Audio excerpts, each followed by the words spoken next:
Hey, this is Overpass Insights. My name is Eric and I make apps. Now, today, I just want to say to my fellow software developers out there, let's stop seeing AI as an existential threat and start seeing it as the tool that we need to master.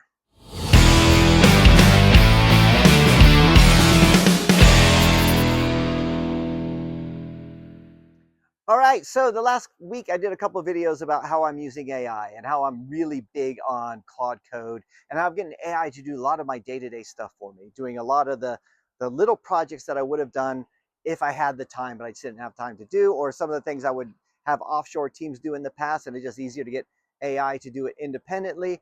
And I'm just really fascinated with it. I mean, that's the way the industry is going, and I don't want to get left behind by not knowing how it works. So I spent a lot of time, learning it, and it's something I encourage all of you guys to do. It's a skill like any other. You learn how it works, see what it does, learn how to set up MCPs or how to use MCPs or set up skills, all that kind of stuff. I mean, it's really important. But some of the comments have been like really kind of fearful and negative. I totally get it. Some people saying like, well, if you're going to use AI, maybe AI should do your comments for you. And fair enough, right? But it's one of these things where we can't ignore what's going on, right? A lot of people are afraid of AI taking their jobs, and I totally get it. You know why? Because I'm afraid of it. I mean, it's like AI can do so much more that we can't do, and yeah, it is concerning. It is concerning that it could, when you see what it could do in a short amount of time, something that would take you hours to do or even days to do, it could do in minutes. That is concerning.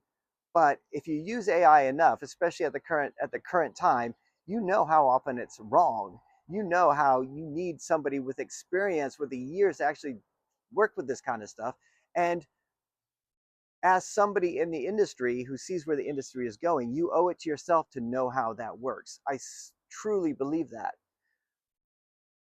And one of the things I was thinking about, like, is if you were gonna, would you hire, would you hire a doctor that uses AI?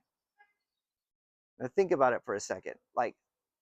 And the way you answer, like the first, if, like for me, I say no. Like no, I want a doctor that knows medicine, but not one that relies on AI. But that's not what I said. I would say a doctor that uses AI as a tool, right? Whereas you're not. If you went with some like random guy who used ChatGPT, no, you wouldn't want him to do it, and you wouldn't trust ChatGPT on your own just to diagnose you or whatever, because I mean, it hallucinates. I mean, ideally, your doctor does not hallucinate. And it gets things wrong all the time, and it doesn't have the experience of knowing, well, it's probably not this, right? But a doctor that, and then, or you could hire a doctor that doesn't believe in AI, like, nope, everything I learned in medical school, and it's all up here, right?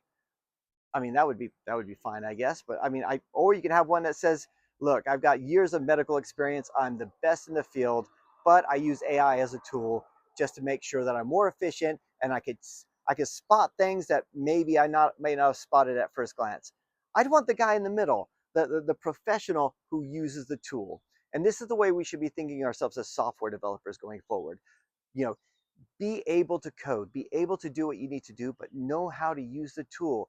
You can't, if somebody's going to hire you and they go, well, wait, what do you think of AI? You're like, don't believe in it. Everything's up here, right? It gets things wrong. Yeah, it does get things wrong. I mean, it hallucinates. It's like a lot of times it gives you solutions sometimes that are way more complex than they should be. And you're like, no, that's not it.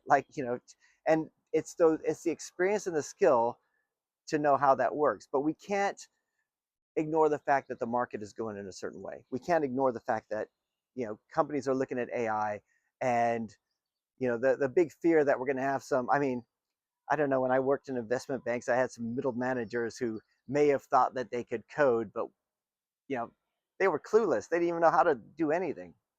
And it's one of these things where you think, if you think a middle manager is going to like do all the code for you, I mean, I don't know. I just don't see it happening. I'm excited about AI, but it is disruptive, and it is, we're just gonna have to see where it goes. But ignoring that it exists is something we can't do. As a developer, and this is one of the things I want to encourage you to do. I mean, it has nothing to do with me. I'm not trying to sell you anything. I don't have a course. I don't have any agenda here other than to say to you, if you haven't played with it, if you haven't used some of the tools, And I'm talking about agentic tools. I'm not talking about copy and paste from ChatGPT. If you haven't if you haven't done that for yourself professionally, please do. Just check out to see how it works. Find out what the threat really is. Find out how to use it going forward. Don't be the guy who doesn't know the new technology. Over the years of our careers, I mean, over the years of my career, especially because I've been doing software development for like 28 years, my skills get obsolete all the time. Like something new comes along, some new framework, some new technology, like I'm not doing Visual Basic for applications anymore. That's long dead. And just one of these things, you have to move with technology and see where technology goes. And we know right now where technology goes. Are you a coder or are you a software developer? I'm a software developer. I can code. I use code to develop software, to release projects, to do for myself, for my clients, for former employers. Code is the way that I get there. The same way that an author is not a typist, but they can type or they can write. It's just something I wanted to address, and you might disagree with me. I mean, but don't ignore it. Don't just hope it goes away. It won't. At least that I don't think it will. I don't want to be left behind in this, the same way I didn't want to be left behind in anything. The one thing in our industry, in software development, that we have over other industries is that we always have to learn what's coming. We always have to learn the new thing. We always have to keep ourselves relevant and marketable, right? Other industries don't. And they're going to get hit a lot harder by this than we are, in my opinion. There's been a lot of stuff in the news in the past year or so about companies laying off software developers. A lot of them go back and hire them back because they're overestimating what these prompts can do. But don't underestimate what they can do either. Anyway, I just thought I'd address that. I hope you guys are doing well. Let me know what you guys think in the comments. I know some of you guys are still like, yeah, not on board. Maybe you think I'm wrong. Maybe, and maybe I am. Won't be the first time.